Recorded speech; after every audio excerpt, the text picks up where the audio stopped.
So the CapCut debacle fortunately didn't ruin my intro or my outro. Only all the other effects. We got a plain vanilla tonight, but like I said, you guys probably like it better anyway, right? Okay, first out. This small circular temple was located in the Roman Forum. It was dedicated to the goddess of hearth and home. It housed the sacred flame of Rome. It was maintained by an all-female priesthood called the Vestal Virgins. So this was the Vestal Virgin place. That rings a bell. The flame was believed to protect the city. It was never allowed to extinguish. Its design inspired neoclassical architecture centuries later. This was kind of a classic building back in the day. 20 greatest structures of the ancient world. There you go. Good job, Stuart.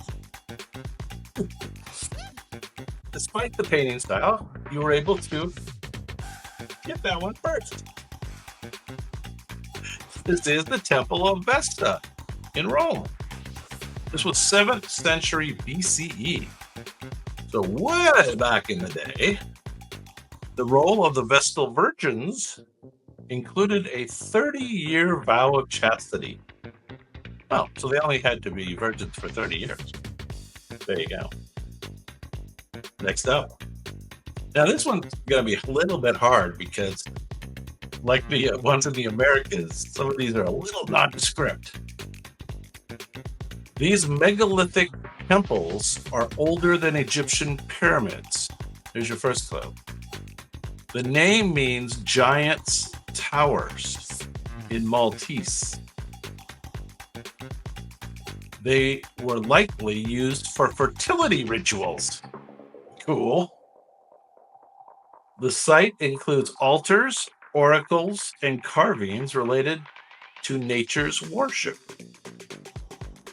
It is one of the best preserved prehistoric temple complexes in the world. It's in Malta. It's not Machu Picchu. And you know what? You can try to do Machu Picchu all night tonight. It's not going to get you nowhere. This is the ancient world. This is way before Machu Picchu. This is 3600 to 2500 BCE. This is pre-pyramid. This is Gigantia temples. Gigantia temples in Malta. So you learn something every day. Quick Bite History Live. There you go. Most of them are a little easier than that. Maybe. Next up. This ancient theater is famous for its near-perfect acoustics. Wow. It could seat up to 14,000 spectators in a semicircular rows. It was built as part of its sanctuary dedicated to the healing god Asclepius.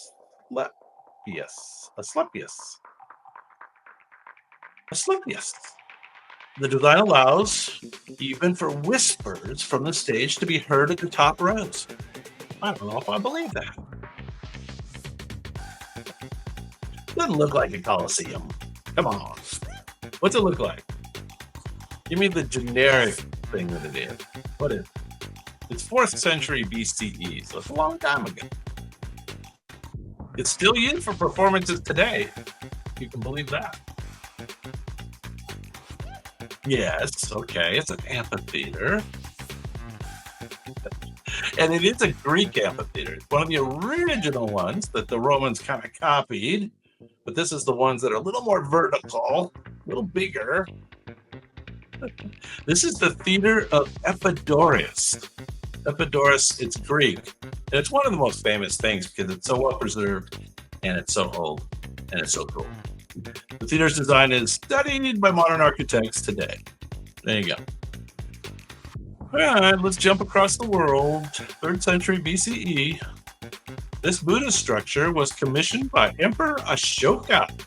Now, if you followed our other ones, great conquerors of the world, Ashoka, it enshrines relics of the Buddha and serves as a pilgrimage site. The stupa is adorned with intricately carved gateways. It represents the wheel of Dharma and the cycle of life. It is one of the oldest surviving stone structures in India. You guys have no idea. I can tell. Okay, good guess. Good guess. This is the Senchi, or Senchi, Sanchi. How would you pronounce that in Indian? Sanchi. Sanchi Stupa, India, 3rd century BCE. The gateways depict scenes from the Jataka tales, stories of Buddha's past lives. There you go, you learned something. Sanchi Stupa. Next up. Now, I think you might get this one. Let's see. 2670 BCE. This was the first pyramid ever built in Egypt. It was designed by architect Imhotep. This is Imhotep's work. It began as a simple mastaba. Not Giza. Not Giza, that's the trick. It was constructed in 6 layers to resemble a staircase to the heavens. Of course. It's located in Saqqara. With Q's. It served as the burial place for Pharaoh. Yeah, Madame. I knew you guys didn't know this one. Pharaoh Dozier. It marked the beginning of the Grand Pyramid building tradition in Egypt. This is the first one. Step Pyramid of Dozier in Egypt, 2670 BCE. Imhotep is often considered the world's first known architect. There you go, Imhotep. Dozier, remember that? I'm going to come back to this in the future. That's right. Great Pyramid of Dozier. All right. Next up, number 15. You might get this one. This is recognizable. This monumental gate was part of the walls of ancient Babylon. It was decorated with bright blue glazed bricks and reliefs of lions, dragons, and bulls. It was dedicated to the Babylonian goddess Ishtar. Ishtar. It was one of the 7 wonders of the ancient world. Anybody know this one? You guys should know this one. I think he does. Babylon. 7 wonders of the ancient world. Fragments of it are now displayed in Berlin's Pergamon Museum. Yeah, Madao. You know your ancient structures. The gate's lions symbolize power and protection in Mesopotamian culture. The Ishtar Gates. It's in Babylon. 575 BCE, way back in the day. Blue tile. Ishtar. There you go. That's it. Good job. All right. You'll never get this next one. We should just skip it. This is the subterranean burial complex, carved entirely from rock. Its chambers were used for both burial and ritual purposes. The site is known for its incredible acoustics. This is the thing I hear the most about this site. The site is known for incredible acoustics in the oracle room. Many of the artifacts, including figurines and pottery, were discovered here. It is a UNESCO World Heritage Site, if that can shame you guys anymore.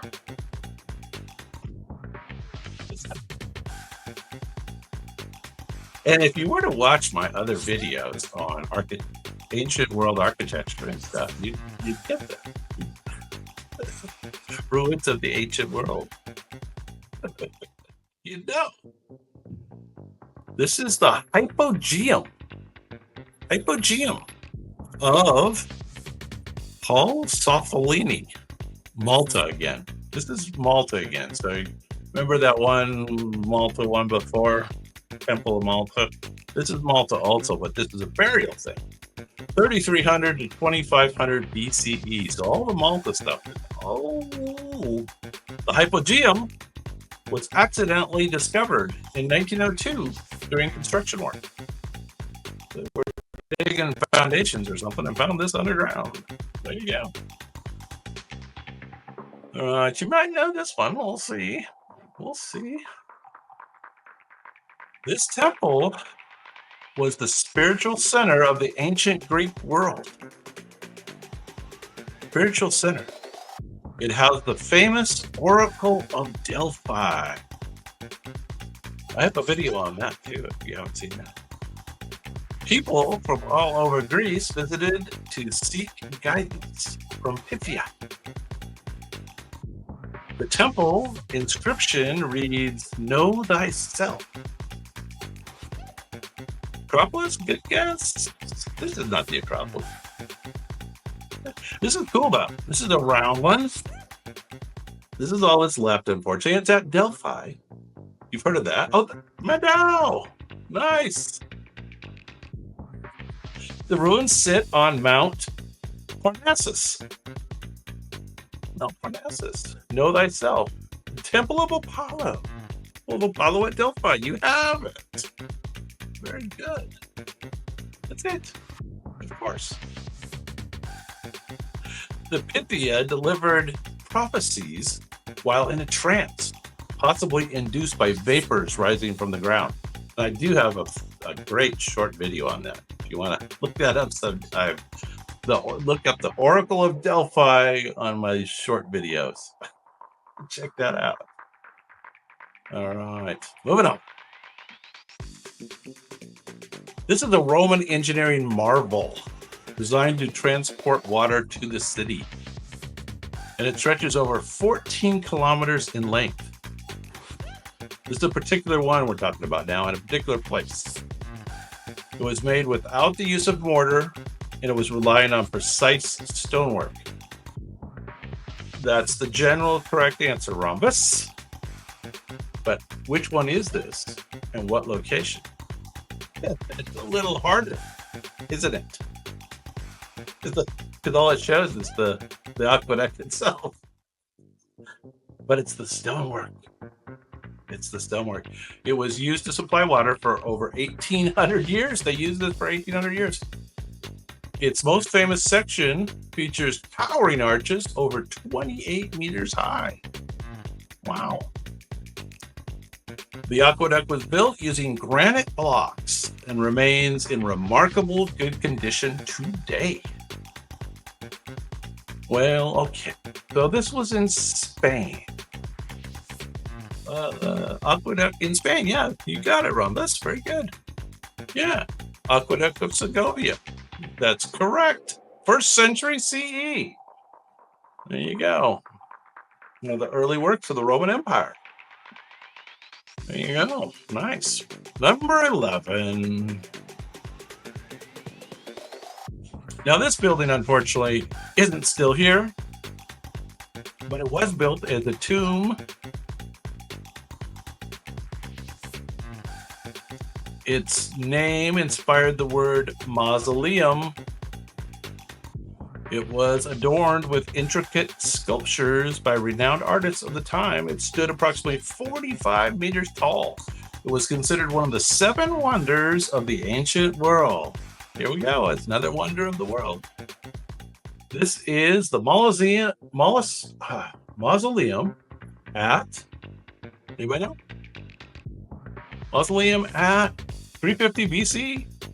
350 BCE. It was the royal mausoleum at, and it kind of rolls off the tongue, Halicarnassus. Halicarnassus. The royal mausoleum at Halicarnassus. Of course. You guys all knew that one. Yeah, it was a Persian thing. Correct. Fragments of the mausoleum are preserved in the British Museum. Go check that out. There you go. The Royal Mausoleum at Halicarnassus. Next up, another one of these aqueducts in a different place.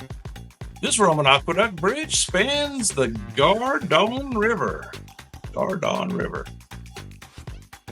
Gosh darn river. that would be in the southern United States. The gosh darn river. This is the Gardon River.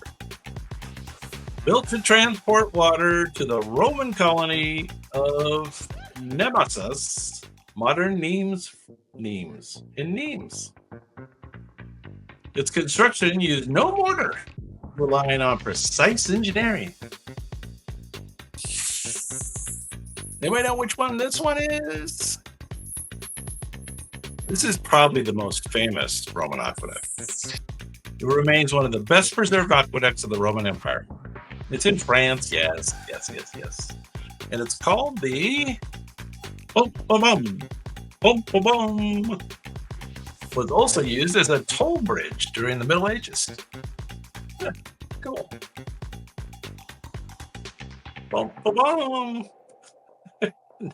No takers. Pont-du-Gard, France, 40 to 60 CE. Again, during that first century of the Roman Empire.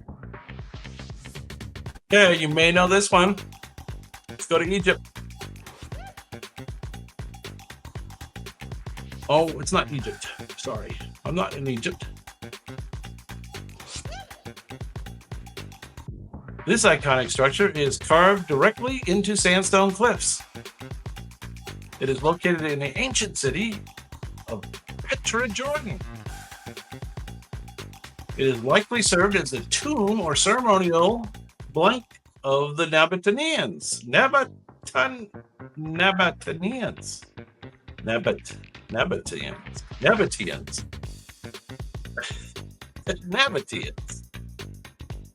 Well, Petra is correct. Do we know what this building's called? Anybody know? Its detailed facade reflects Greek and Roman influences. It was made famous by its appearance in the Indiana Jones and the Last Crusade movie. Anybody remember the name of the building? I've only had it in like 20 videos. You guys don't pay attention. Yes, madame, you have it. The treasury. I don't know why they called it that, though, because it no doubt wasn't the bank. Local legends suggest hidden treasure is buried inside. So none has been found. Oh well. Next up, now we're in Egypt. One of the largest religious structures ever built. It was dedicated to the god Amun-Ra. Amun-Ra. Among others. Okay. Features the Great Hypostyle Hall with 134 massive columns.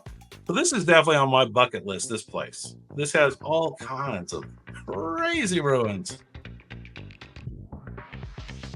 It expanded by many pharaohs over 2,000 years. Well, that explains why. They just kept expanding it.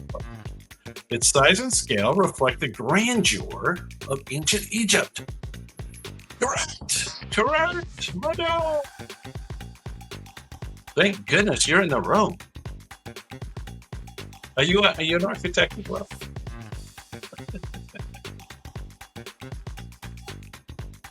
Oh my goodness. The temple's sacred lake was used for purification rituals. And you are, oh, from the Mummy movie, of course. This is the Karnak Temple Complex in Egypt, 2000 BCE, all the way up to 100 CE. So they built this place over a 2,000-year period. Nice.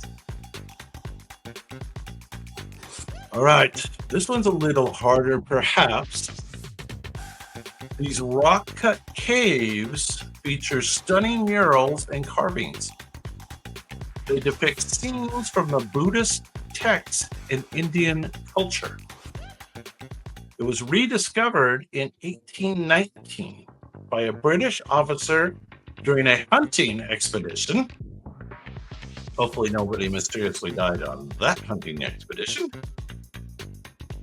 The caves served as monasteries and meditation spaces. Nice.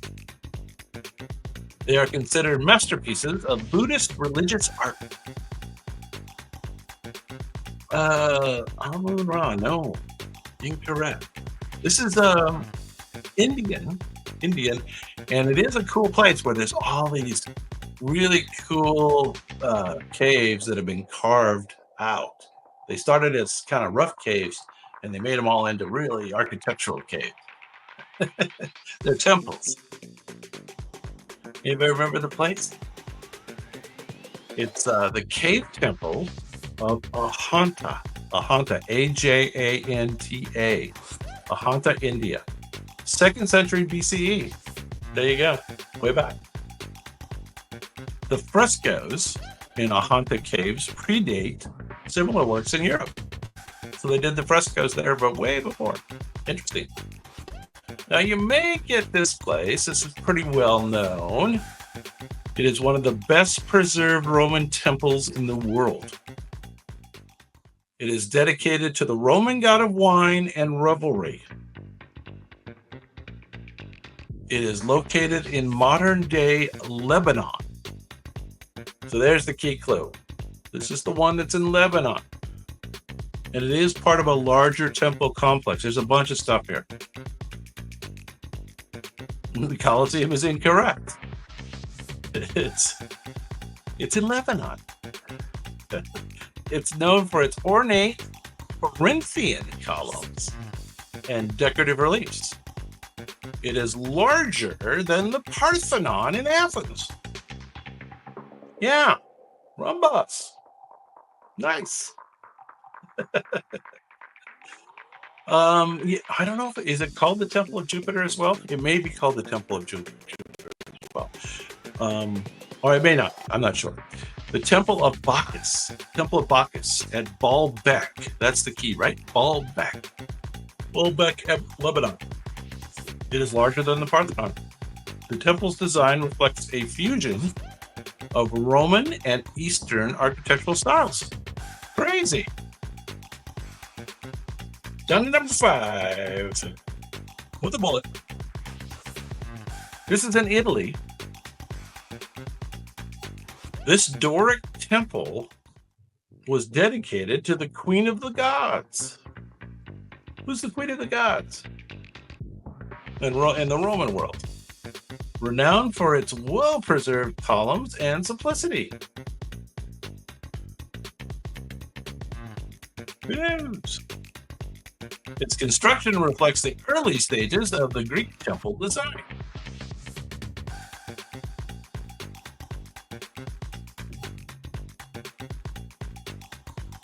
Anybody know?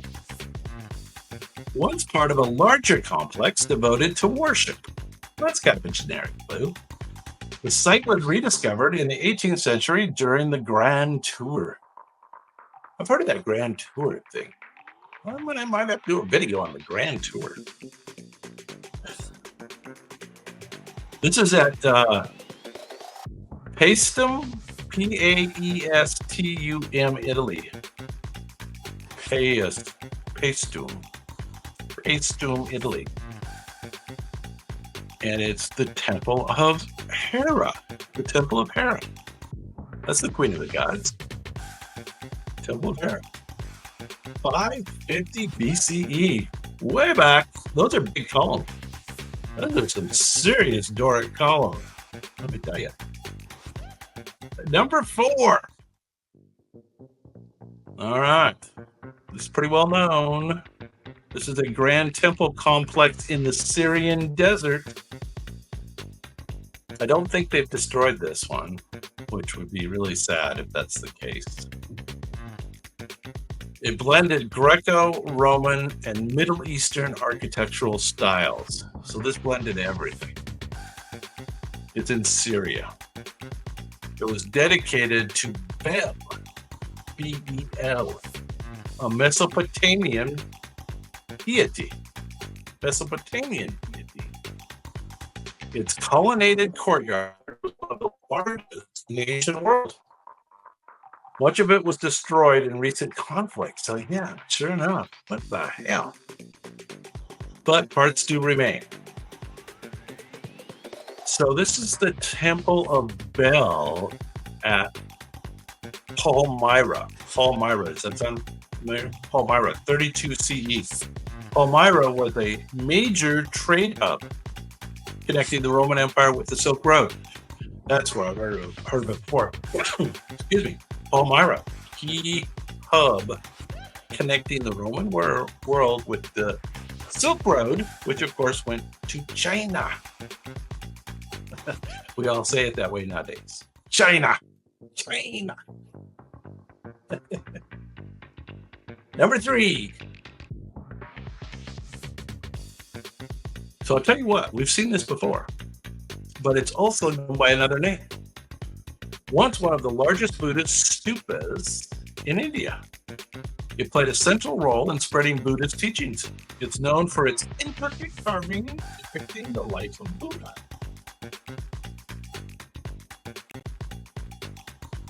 It was destroyed over the centuries with only fragments remaining. Many relics and carvings are now on display in the British Museum. Looks like they've rebuilt it here. The stupas influenced Buddha's architecture throughout Asia. This had a name and a place. It's hard. This was known as the Great Stupa. The Great Stupa, and it was at Amaravati. Amaravati, India. 3rd century BCE. Of course. The Great Stupa. Amaravati. And yeah, this influenced architecture throughout Asia. There you go. We're down to the top 2. Down to the top 2. This is a UNESCO World Heritage Site. And it is in central Bulgaria. And we are looking at the inside of this place. It's a little clue. It features remarkable frescoes depicting Thracian culture and rituals. These Thracians, these were the guys before the Greeks, right? Thracians.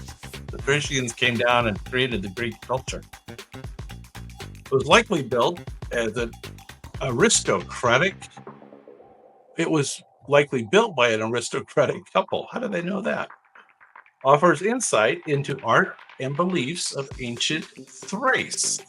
That sound familiar? That Thrace thing? That's all pre-Greek. The vibrant colors of its paintings are remarkably well preserved. Anyway, this is a famous architectural site, obviously. Look at those. I mean, the frescoes are cool. Those are way pre all the European frescoes.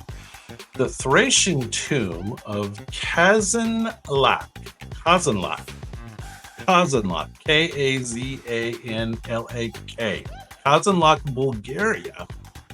Bulgaria, 4th century BCE.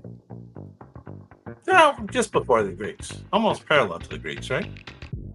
There you go. Okay, number 1 with a bullet. Number 1, where have we not been yet? This was built by Darius the First. as the ceremonial capital of the Achaemenid Empire. Achaemenid Empire. No one's hard for me to say that one.